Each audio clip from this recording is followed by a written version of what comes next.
Здрасте всем, меня зовут Олег Новиков, и сегодняшняя история про очень необычного найденыша.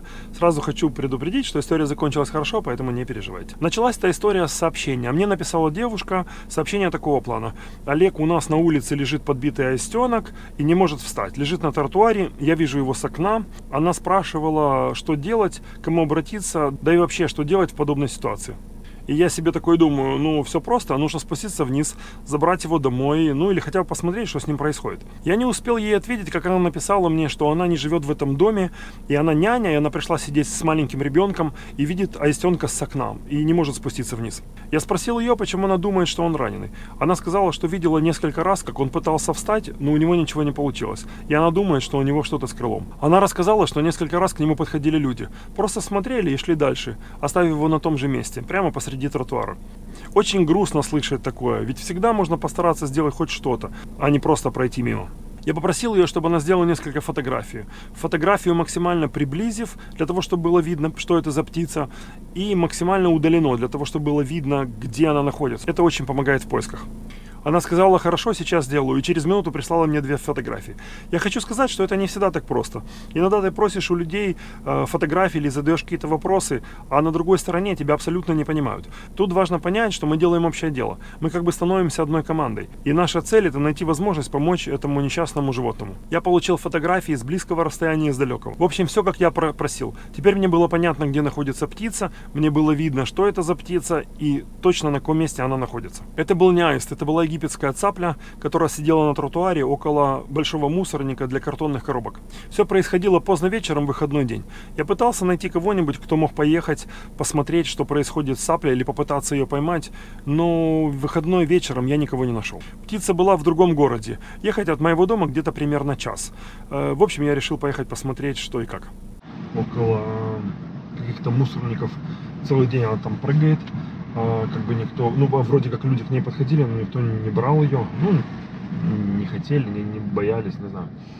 Поэтому еду сам, надеюсь, что получится ее поймать, ну постараюсь.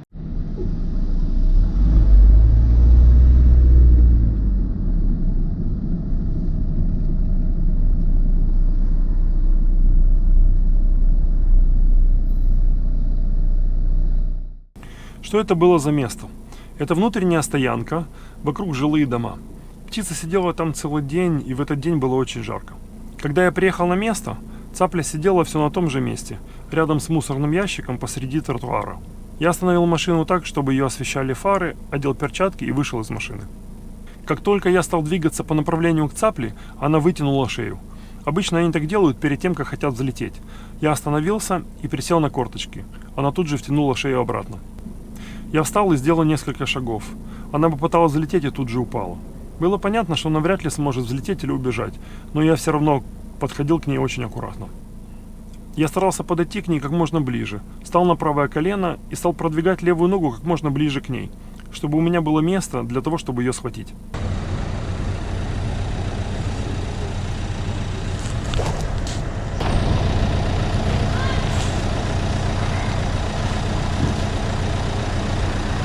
Мне удалось поймать ее с первого раза. Я осмотрел птицу. Я не заметил каких-то явных повреждений. Птица была цельненькая, а это уже хорошо. Я отнес ее в машину, положил цаплю в картонную коробку, и мы поехали домой.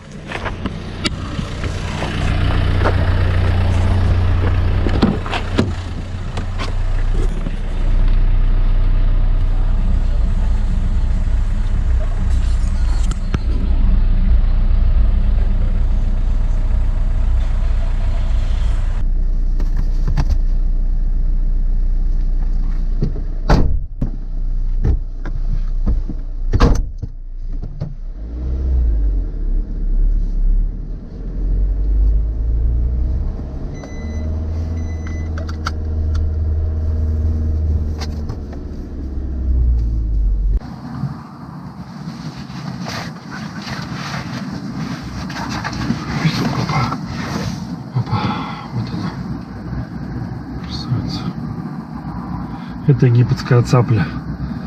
Прыгала по городу. Но целая.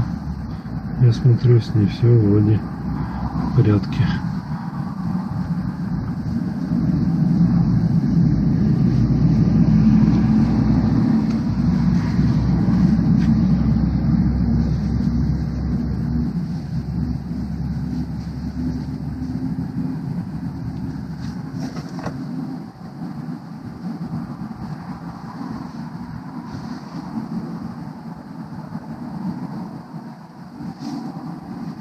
Не вижу на ней каких-то там повреждений. Она в порядке. Вот она какая красивая. С хохолком. Крылья целые. Все с ней в порядке. Сейчас будем думать, что с ней делать. Вот она. Ты красавица. По дороге мы остановились в более освещенном месте. Я еще раз внимательно осмотрел цаплю. Все было целое. Крылья, перья, лапы. Я приехал домой очень поздно. В общем, ночью птица осталась у меня. Я влил ей немного воды, и через час она выпрямилась и уже могла спокойно сидеть. Конечно, она была еще очень слабая, но видно, что ей становится лучше. На следующий день рано утром, перед работой, я отвезу ее в центр дикой природы. Хочу немного рассказать, что это за птица. Египетская цапля – наиболее многочисленная птица из семейства цаплевых. Их немало в мире, именно из-за способности приспосабливаться. Она приспособилась жить относительно далеко от водоемов. Также египетская цапля научилась более-менее уживаться с человеком. Иногда цаплю можно увидеть рядом с городами, и иногда в городе, как в моем случае. Еще одна способность, которая помогает ей выжить, это то, что египетская цапля очень осторожна и молчалива. Она практически не издает никаких звуков без надобности. Питается в основном насекомыми, ест также мелкую рыбу и земноводных. Хотя рядом с человеком научилась есть все, что найдет. Гнездятся на деревьях. Интересно, что самец цапли сам выбирает место для будущего потомства. Он выбирает подходящую развилку на дереве и строит основной каркас гнезда. Ну, как бы основной фундамент. Все остальное доделывает самка. Потом в его задачу входит только приносить ей мелкие веточки и не мешать. А она уже сама укладывает так, как ей удобно. В общем, интерьер в доме делает цапля-девочка. В южных районах обитания египетской цапле иногда удается вывести 2 выводка птенцов за год. В кладке обычно от 2 до 5 яиц. Яйца зелено-голубого цвета. Обычно цапля белая, но в брачный период появляются рыжие перья. После сезона размножения рыжий цвет практически пропадает. Хотя не всегда. Иногда рыжий цвет остается у некоторых особей. Отличить самца от самки очень непросто. Отличаются они по размеру клюва и по размеру крыльев, соотношение размера крыла и туловища. Но рыжий хохолок на голове чаще у самцов, так что моя подобранная цапля – это, скорее всего, взрослый мальчик. И вместо того, чтобы лежать на тротуаре рядом с мусоркой, лучше бы помог своей подружке сделать гнездо и несколько цапеленышей. На следующий день утром я отвез птицу к ребятам в центр дикой природы. Приехали в центр, нас записали и сразу стали заниматься пернатым пациентом. Молодая девочка-доктор проверила цаплю и сказала, что все будет хорошо и что это просто отравление. Представляете, так тоже бывает. Египетские цапли едят почти все. В общем, научились выживать в нашем непростом мире. Цапля могла съесть все, что угодно. В данный момент самое главное, что ее жизни ничего не угрожает. Девочка-доктор сказала, что вовремя забрали, и что бывают случаи намного хуже. Сейчас нужно было сделать цапле 2 укола с лекарством. Интересно, что перед процедурой доктор закрыла ей голову и клюв, но чтобы не боялась и не кусалась. Очень нехитрым приспособлением, которое называется носок. Обычный небольшой носок. Обязательно возьму себе на вооружение, а то вечно они меня кусают. Цапля лежала очень спокойно и не пыталась встать или убежать. Доктор аккуратно перевернула цаплю на спину, продезинфицировала лапы специальным раствором. Доктор сделала 2 укола, предварительно предупредив меня, что ей будет немного неприятно, но это необходимо. Птицам обычно делают уколы внутримышечно, в бедренную или в грудную мышцу. В нашем случае 2 укола с лекарством в каждую лапку, вернее в каждую ляжку. Часто задают вопрос, что происходит с птицей после того, как она приехала в центр дикой природы. Рассказываю. После того, как птица закончила принимать лекарства и может кушать самостоятельно, ее переводят в открытое место. Она будет находиться с такими же птицами, как она, до тех пор, пока не будет готова вернуться в дикую природу. Приехала я как-то к ребятам и говорю, как дела у моей цапли? Они говорят, все хорошо. Я говорю, я могу ее посмотреть? Они говорят, конечно можешь. Подводят меня к вольеру, в котором примерно 20 таких же птиц, как моя. Ребята ржут и говорят, ну выбирай, какая из них твоя.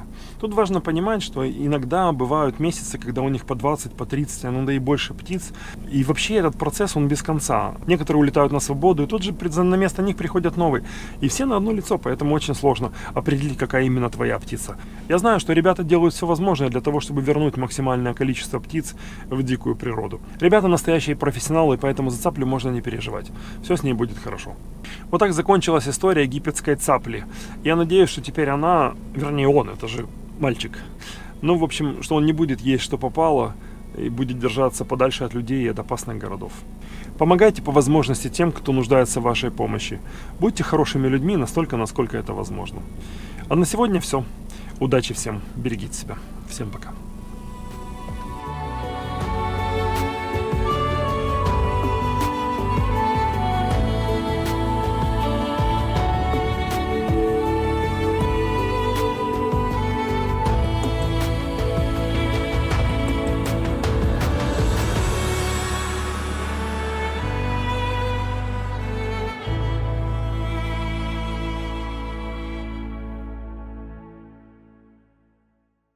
Все меня кусают. Ну зачем ты это делаешь? Ну зачем ты это делаешь? Ну что это за вообще такое поведение? Объясни мне, а? Что это за поведение такое? Я же ничего тебе плохого не делал, правильно? Я тебя взял, сейчас буду думать, что с тобой делать. Тебе надо вылечить, что с тобой происходит, я не знаю. А ты кусаешься. Зачем ты кусаешься? Нельзя так делать, нельзя так себя вести. Что, не будешь больше? Вот у нас такой вот. Все.